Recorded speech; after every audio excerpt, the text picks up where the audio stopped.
देखते होता हमारे उड़हिया बैठी के पिपरा के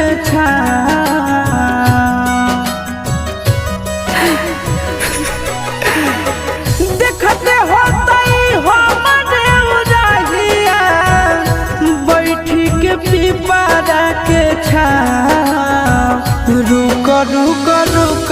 अरे टरेनिया रुक रुक रुक रे टरेनिया ले ले चल जनुआ के गाँव रुक रुक रुक रे टरेनिया।